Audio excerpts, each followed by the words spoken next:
Michael Morley, a professor at Limerick University, specialist in HRM, international HRM, and other things.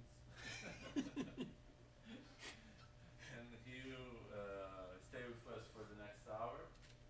He stayed with us in Brazil since last Saturday, but in a formal tasks. Since last Monday, we work together with other international researchers on our Planet meeting.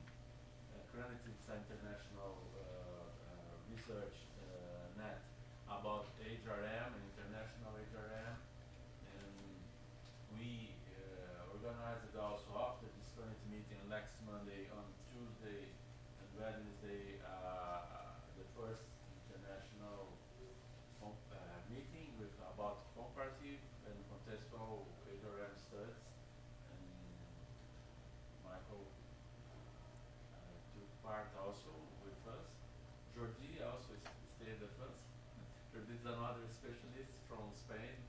And then, okay, I will stop. I will give the mic to Michael. Okay? Thank you, Wilson. Thank you very much indeed. Díomhar maith na gcoinne uaisle agus fáilte is feitheisteach an ardanta den ócáid táchtach ag a dúil seo. Is mór an probléad an bós bachór. Now, for the non-Celtic speakers among you, that roughly translates as hello. And you will be glad to know that the rest of my presentation will be in very bad English. In Ireland, we say that why say something just one way when you can say it many different ways? And so we have a lot of words, and the words just keep coming out. Whether they make any sense, this is entirely a separate decision that you have to make yourself. Huh? It's an absolute pleasure for me to be back here in Sao Paulo again. This is my third visit. I still find it challenging to make sense of your city, which of course is about 4 times the size of my country.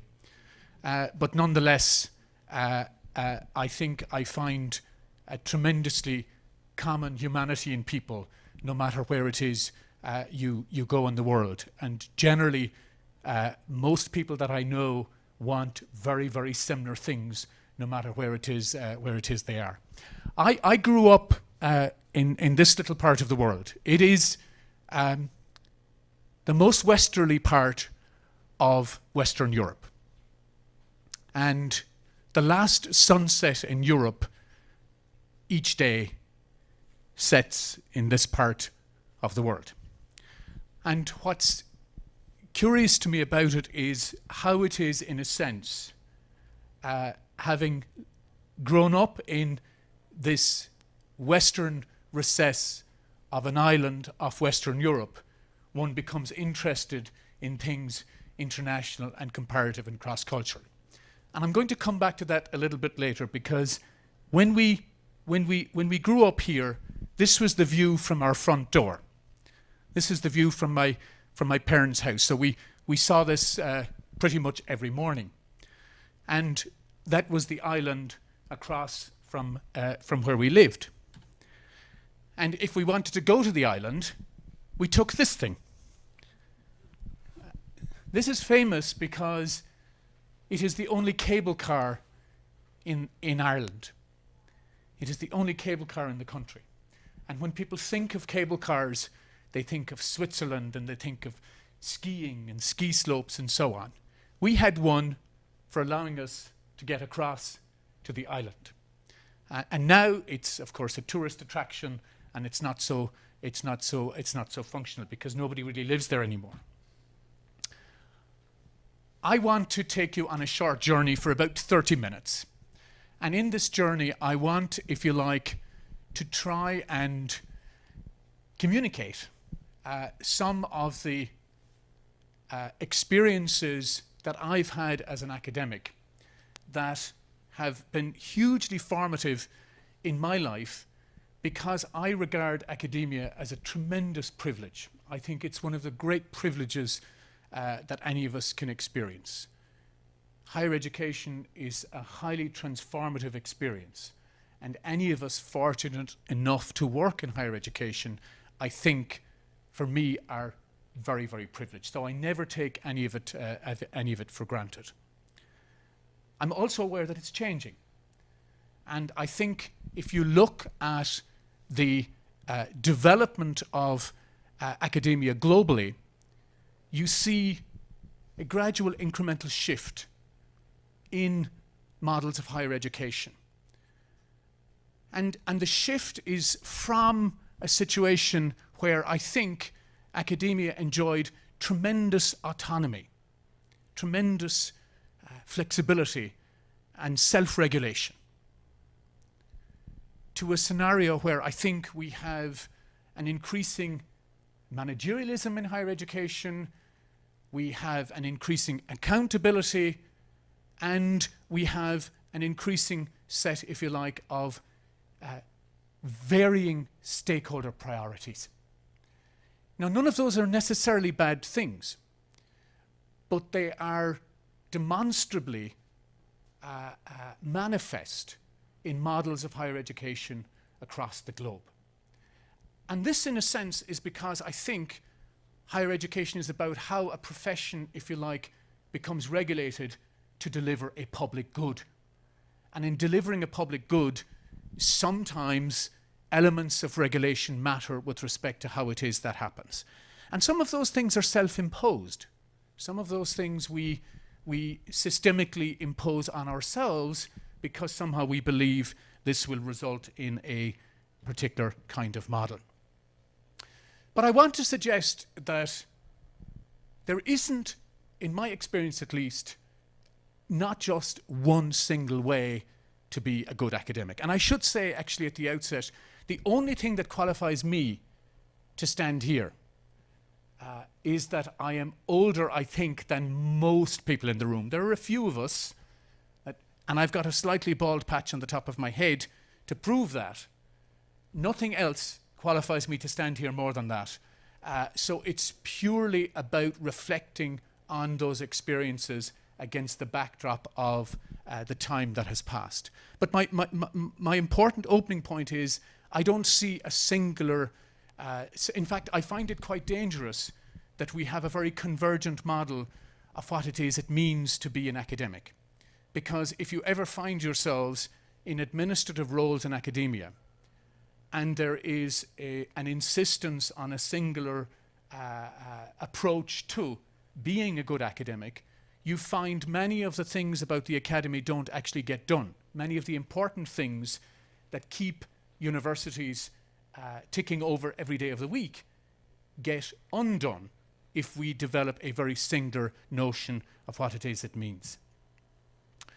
Not only do I not believe, if you like, that there's just a single way to be a productive and value-adding academic, but I also think there are variations across systems in terms of particular priorities. So we share many things in common. But I think as somebody who really believes in the importance of context, there are a tremendous number of contextual influences that I can make the case for as being valuable aspects of how and why systems operate the way they do in each unique context. So I see academia as socially constructed. And it's socially constructed because, of course, that links with the relative public good that it does in each unique context. And that public good will have a different emphasis in different locations. From a scientific point of view, our rules of observation are not necessarily the same. And perhaps neither should they be. We have different scientific traditions. We have different powers of observation because of how it is we're trained. And as a result of that, we attach different value to different outcomes in higher education. And I think it would be a mistake for us to lose sight of the fact that we value a tremendous number of things in common, but we also value unique and particular and local outcomes that are especially meaningful in that particular context. Now, against those 2 points of departure, I want to talk a little bit about some of the particular experiences that I've had in the time ahead. Regardless of whether systems are different, and regardless of whether the journey, if you like, is different, because there are different ways in which we make contributions, the one thing that is universal, it seems to me, is it's a permanent apprenticeship. Everything we do academically, I think we try to do it better the next time. And we try to do it better the next time. And we try to do it better the next time. And so I continuously say to my friends and colleagues that though I am getting further in my career, I hope I haven't done my best work yet. Because if I have, I will be disappointed with myself. And in a sense, that's a nod to the notion of academic life, if you like, being a permanent apprenticeship. I also think that, of course, we try to build our academic contributions in prospect. We try to think about the prospect, the future, the next, and how it is we can augment and add. But we can only understand these things in retrospect. We can only understand them by looking back. And I was struck the other day at the other seminar we had, where somebody responded to a paper that we had published and that I spoke about. And what was fascinating for me was things he saw in our paper that perhaps we hadn't thought about so much. And that got me thinking again about how it is we have to continuously, if you like, engage also not just building in prospect, but retrospectively thinking about how things accumulate and how in this accumulation we become more sure-footed in the academic career itself. And there's the classic sort of developmental model, perfectly understandable, I think, underpinning this idea that all of us start somehow as novices. And novices are prone to protracted periods of mistake making, but with the prospect of sense making. We're conscious that somehow in this inability to be sure-footed, we make our mistakes. But we hope that we eventually sense make our way through those problems so that we end up with what we would call the authentic self. And this authentic self academically for me is, of course, a combination of the personal and the professional, which is why I show you that map at the beginning. I don't believe in the myth of separation, where we are one thing in one domain part of our lives and we are something else in another domain part of our lives. This is a very Western phenomenon, and it permeates a lot of our thinking. But a more conscious understanding of the combined aspects of the personal and the professional, which give us our understanding of our authentic self, for me, is a much more integrated way of thinking about how it is we shift from mimicry, from mimetic thinking vested in somebody else's ideas, to trying eventually to develop our own ideas.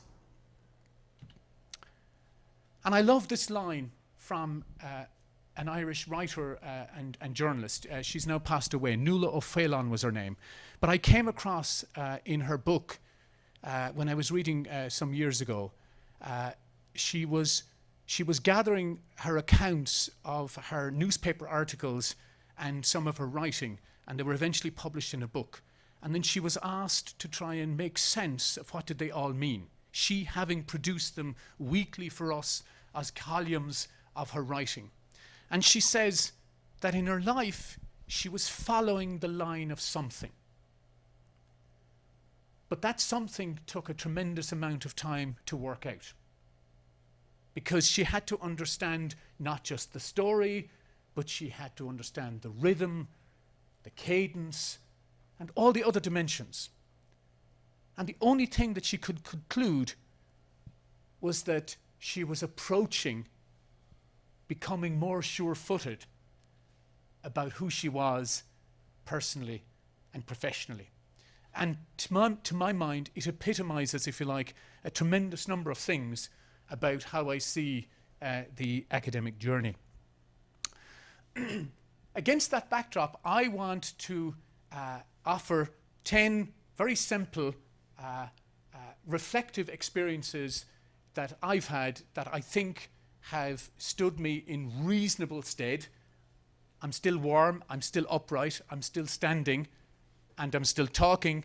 So on balance, all of those things are reasonable success criteria for me. The first thing I want to say is, of course, knowing ourselves. And for many, this is a very comfortable exercise, and for many, of course, it's not. And many of us, I think, spend a tremendous amount of our time not knowing exactly whom it is we are. And I think it arises from the fact that, of course, there are multiple dimensions to self, and because we classically tend to separate those multiple dimensions into those domain-specific boxes of our lives. And so I use the Johari window as an example of that, because you can all see things in me now that I can't see in myself, but they're manifestly obvious to you, but not to me. And there are a tremendous number of things in me that I know about that I would rather you didn't know about me, etc., etc. And of course, from an academic perspective, we probably are afforded more than any other profession. We are afforded more opportunities to get to know ourselves than others. And in as much as we can, and we do, and in as much as we can inculcate that in those whom it is we educate, then I think it stands us in very, very good stead. Individuals who are self-aware, in my experience, are tremendously successful. But achieving the narrative, the certain narrative around that self-awareness is, of course, again, part of that lifetime apprenticeship. The second thing that I often think about is, and this is very counterintuitive, because all of us, of course, are told we should be drawn to the light. The very notion of academic life, casting light on things and so on. And sometimes I think it's better to stay away from the light. And this classic cartoon, I think, perfectly illustrates what it is I mean by that. I'm sure many of you may be familiar with it. I don't know, but it's the case of a drunk man who's been drinking in the pub, and he's had a little bit too much to drink. And he's going home late at night, and he can't find the keys of his car. And so he approaches where the light is to search for his keys. And the policeman says, what are you doing? And he says, I'm searching for my keys. And the policeman says, but you dropped them over there. And he says, I know, but it's more light here. It's more light here. And certainly, in that early part of the journey, I found myself, if you like, constantly looking for things in the light that people were doing and working on. And I was engaged in, if you like, that mimetic tendency that I described in the early part of the journey. And eventually, of course, we have to leave that light, and we have to find place and space in which we begin to make those more individualized and those more authentic contributions. And that's a gradual incremental process of coming to awareness of both self personally, but also of self professionally and the position we can find within academic life. A third lesson that I learned, and I see this a lot also in the literature on people who try to write and publish and so on, and they use the phrase, dig where you stand. And essentially, it refers to the extent to which we draw upon proximate experiences to sense make and eventually contribute. To think about the academic contributions that we make not as distal things, not as problems that are distant from us, but actually, if we look closely enough, problems, prospects that are extremely proximate to us if we can only see them. And many of the very significant contributions that I think people have made, certainly in management literature, are vested in eventually coming to an awareness of very proximate experiences that need addressing. And that again is part, if you like, of the business of moving away from the light.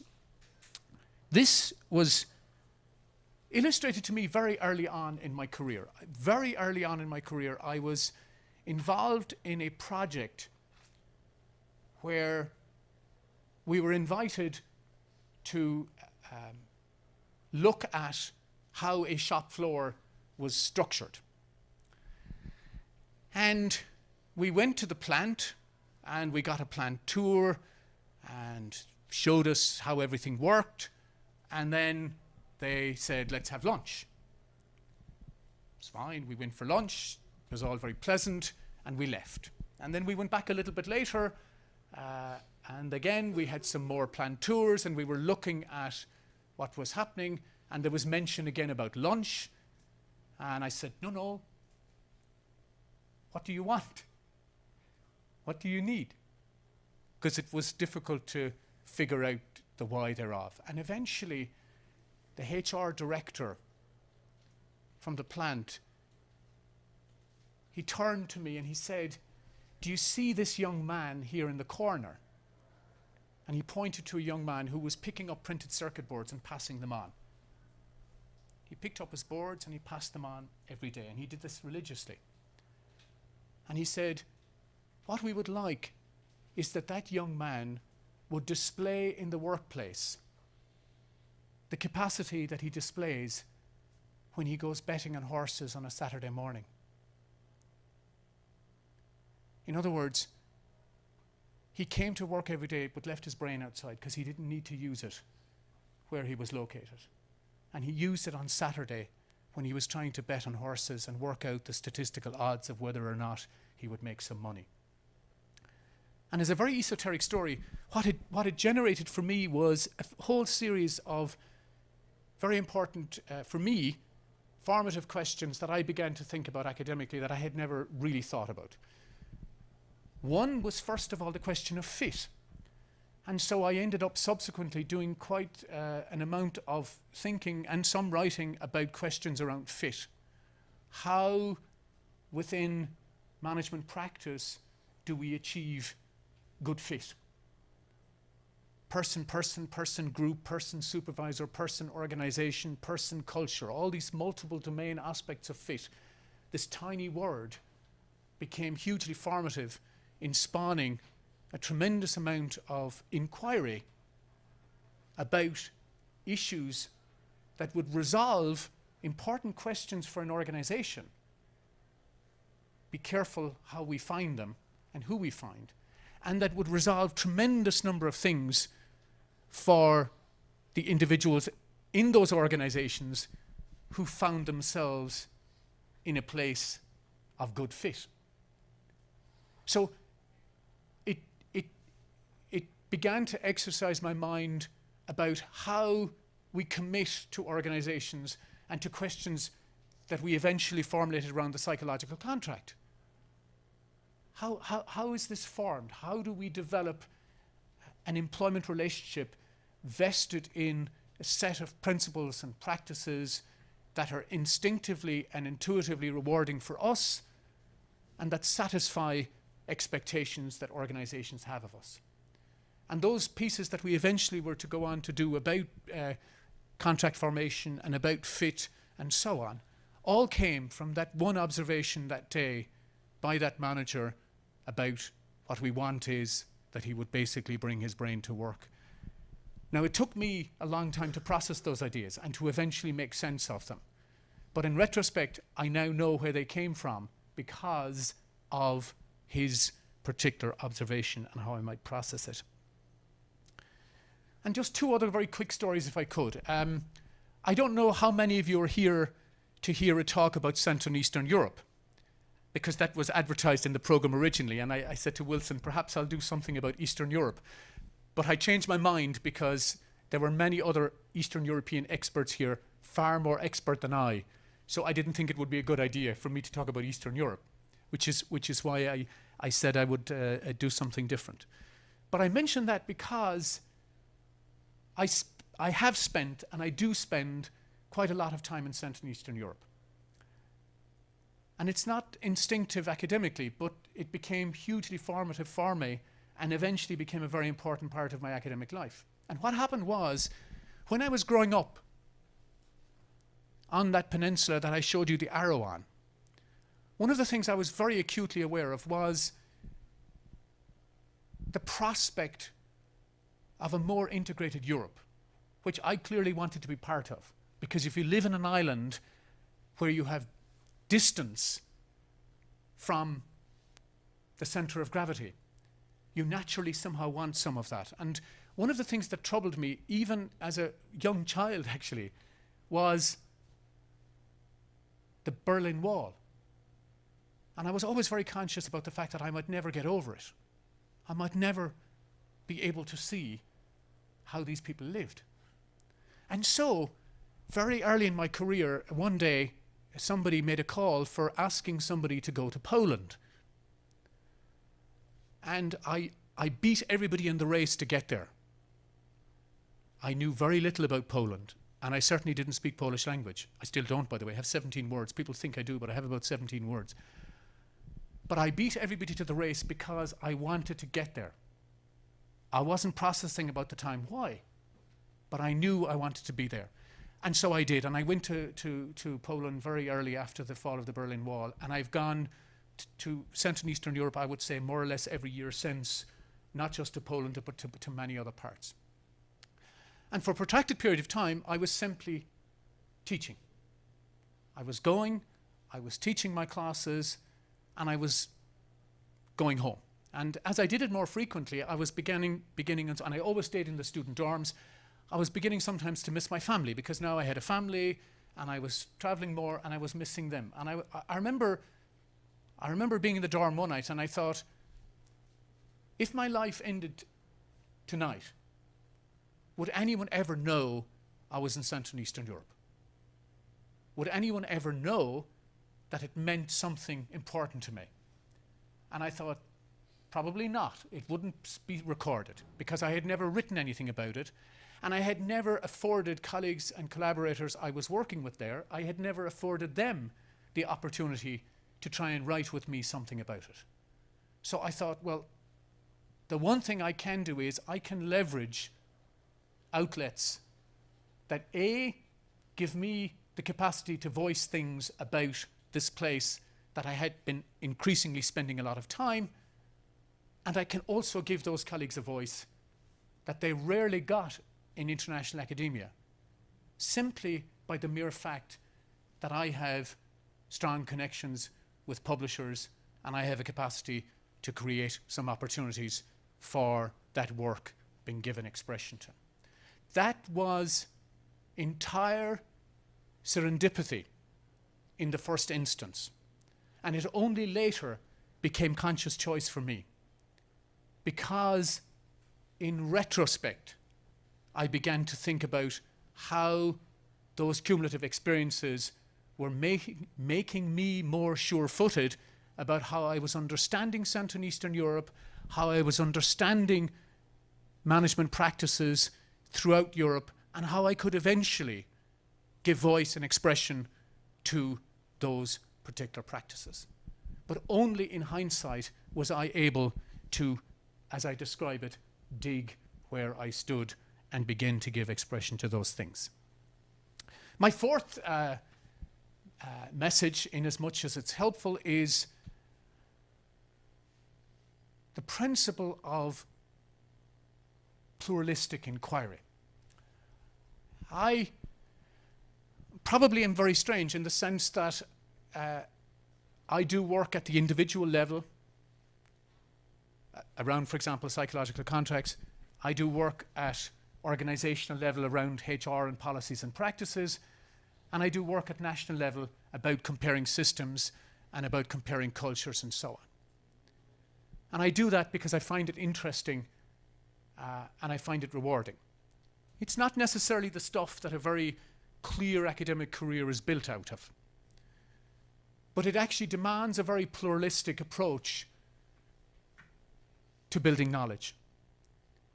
It demands very pluralistic methodologies, very pluralistic thought processes, very eclectic sets of ideas competing for attention at different levels. And as a result of that, of course, it demands an incredible pluralism in oneself. And so sometimes I hear colleagues saying, well, I do qualitative work only, or I do quantitative work only, or I use only this technique. And when I hear that, I'm often envious, because in a way, I would like to really be that focused. I would like to be in a scenario where I was continuously drilling deeply using a singular methodological lens. But I also know that the world doesn't work like that. And because I was fortunate to be able to spend time in different places, I was pretty confident that a singular understanding of what it is we meant by the scientific method and how it is we would apply it would fail the test in many locations. And so it got me thinking about why we should value both a pluralistic approach to how we conduct research and a pluralistic approach to how it is it's consumed, for which audience, for which people, for which places, etc. And its consumption will be vested in its relevance, and its relevance will be governed by its underpinning methodological pluralism. So this idea of having a more eclectic methodological approach has been something that I think has been hugely formative. One of the areas that all of us, one of the areas that all of us, I think, struggle with is how it is we find an authentic writing style. It's one thing to have a strong understanding of problem methodological fit and how we can find rigor in that. But it's another thing to be able to report it. And the form of reportage and how we eventually develop understanding of how we can best report things is, of course, again, something that we develop through a process, I think, of mistake-making and eventual sure-footedness. And I think sometimes that we don't spend enough time trying to identify what is the authentic writing style that works for each of us. I also say that parallel with that particular writing style, there's a cautiousness about how it is we should join a conversation. This comes from a wonderful piece of work by Anne Huff. And Anne describes the academic process, if you like, and the writing process and the eventual finding voice as a scholar as one of joining conversation. So she views the academic world as a series of collaborative and or perhaps competing conversations. And so, as outsider, we eventually try to find our place in this conversation, but how we join the conversation is hugely important. How we acknowledge what has been the discourse, what has been the dominant thought process, what has been cumulatively established, and how we now create some point of departure around that. One of the things that surprises me tremendously in social sciences is how, relative to other disciplines, how we do not have enough recourse to the past when producing our own work. We don't do as many systematic reviews. We do very few replication studies.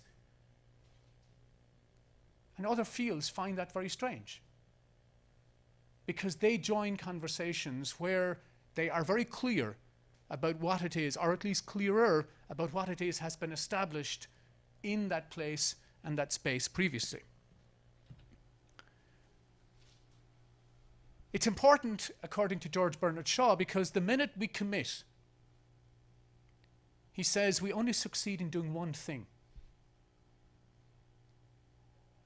creating a permanent record against ourselves. So the cumulative evidence that we gather and that we eventually find authentic voice with and communicate is, he says, a permanent record that others will, of course, pore over and will determine the extent to which it generates added value. You have to develop serious resilience. I am certain all of you as academics have this experience. I am certain, if you're anything like me, you have a top drawer of rejections that people have said a tremendous number of things about. I find the peer review process to be an extremely interesting, if not necessarily always rewarding experience. How it functions and what is the nature of the insights that we garner from the review process, even in situations where we don't have the success that we would like to have. And I know instinctively, in many instances, people have tremendously important ideas that rarely, if ever, see the light of day. And for many of those ideas, it may be a good thing. It may be good. For others of them, I am certain there is a loss to knowledge. And one of the things I've been reading recently, and in fact I shared it with Geordie this morning, but there's a book called Great Minds in Management. And it is authors' accounts of how it is they strayed upon their research idea and the journey to eventually getting an audience for their idea and getting traction around their theory. And it's a fascinating set of accounts by very, very famous academic scholars about the genesis of their idea and about their experience to getting their idea part of the academic conversation. And I read it sometimes because it helps me to appreciate the persistence, the resilience, the degree of doggedness that one often needs as a scholar if you work in an area that tries to perhaps do something at the margins, or tries to do something that's not as mainstreamed, or tries to dig something that's a little bit different in shape and size to that which we already know. Because scholarship can very quickly become quite convergent. And ideas within particular outlets can become very convergent. You have to be resilient because the kind of things that people are going to say about us, people we don't know, people we may know but we don't know their identity, will be hugely formative to what we do next with our idea. And so things like the contribution of your paper in terms of adding to knowledge is not clear. I doubt any of you in the audience who publish have not had that experience. We have become almost obsessed with the premise of contribution, novelty, and new theoretical ideas. This is not just me saying this. Many colleagues talk about this bar, this threshold for publishing around theoretical contribution. But precisely what we mean by it and how we landscape it and how we interpret it and how we give expression to it is often, I think, not entirely clear. Your research questions are neither clear nor compelling. These were the kind things that were said about me. Neither clear nor compelling. And of course, to my mind, as somebody who's really interested in contextual understandings of things, these are very relative terms. Compelling insights to a particular local problem in a particular scenario may not be global ones, but they may be hugely important in a particular context. And finally, your theory is inadequate, and in situations where it is, it's not obvious how it's influenced your empirical work.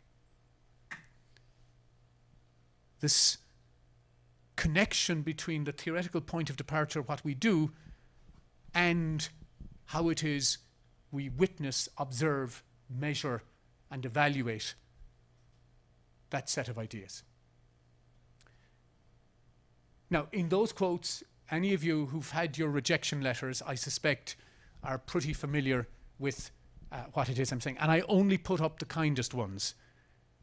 I have a long list of other things that I can dig from reviews that we've got if I try to be reflective about them.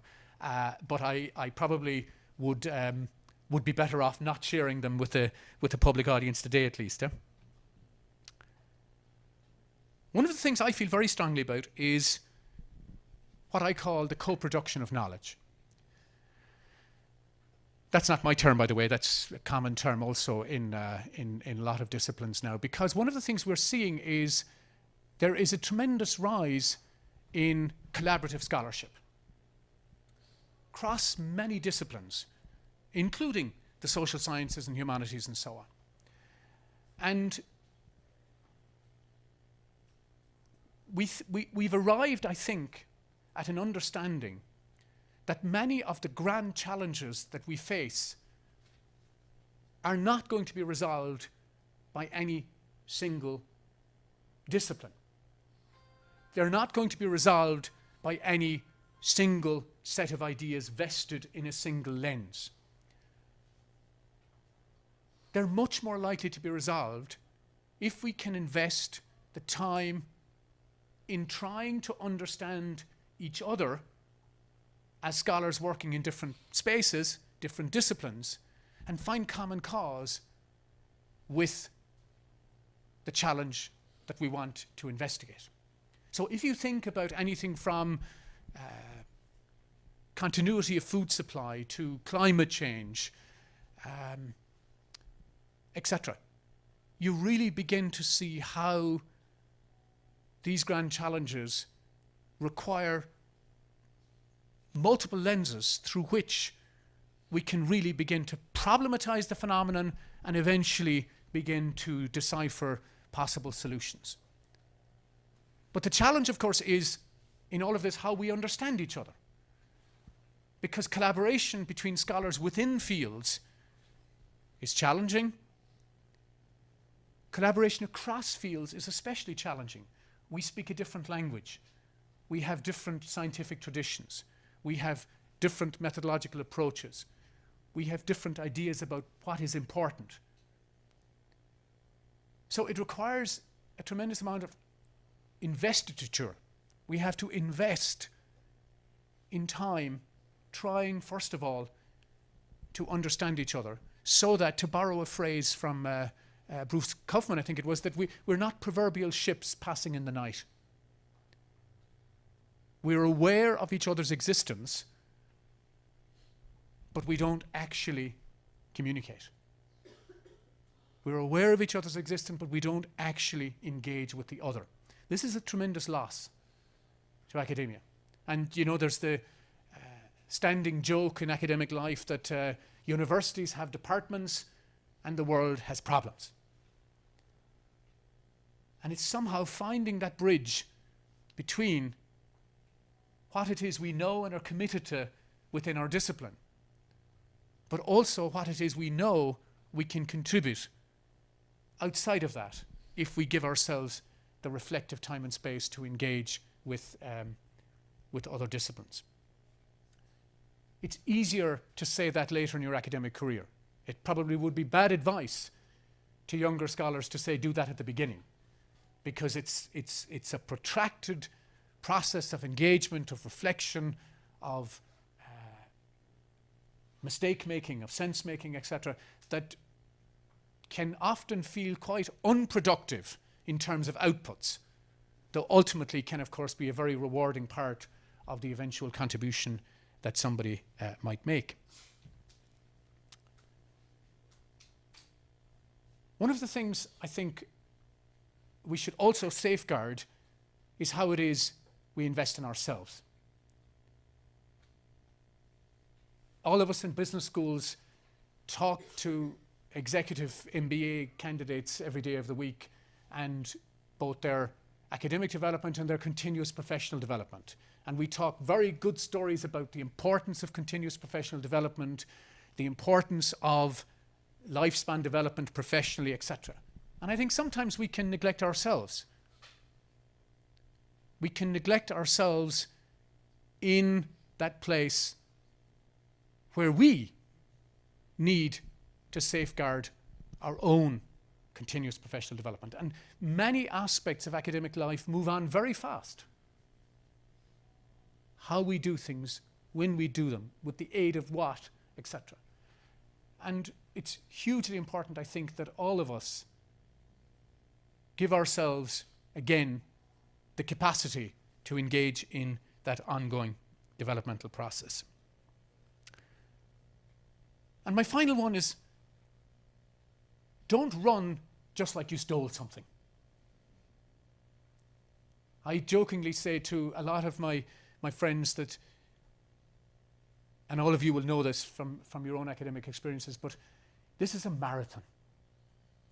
It's not a sprint. And I have run a couple of marathons actually, and I did it a little bit later in my life.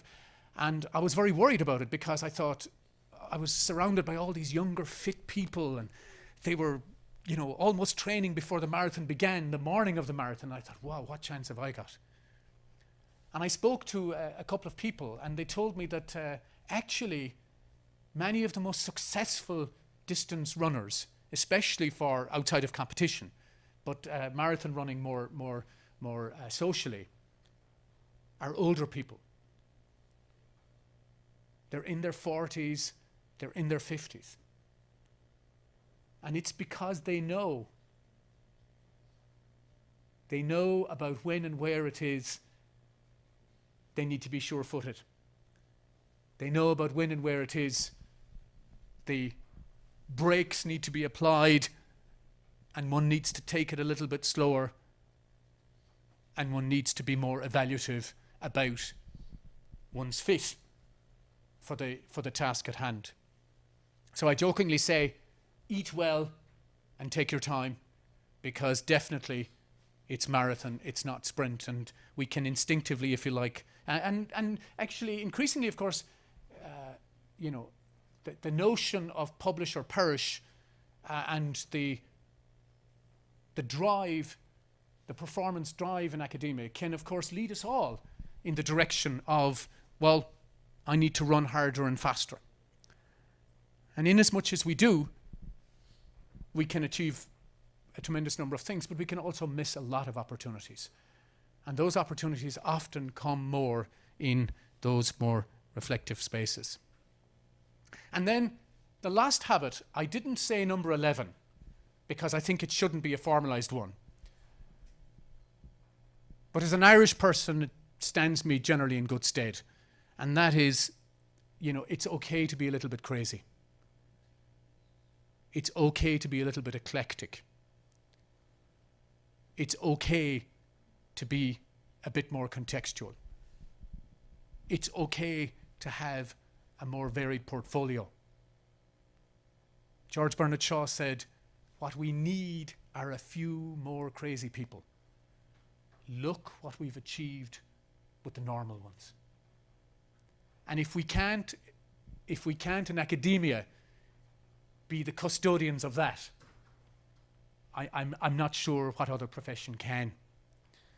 So in as much as you are puzzled about whether your idea is that bit crazy and whether or not it might ever get traction, my hunch is the things that are instinctively feeling a little bit crazy may in the long run be the things that are ultimately most rewarding.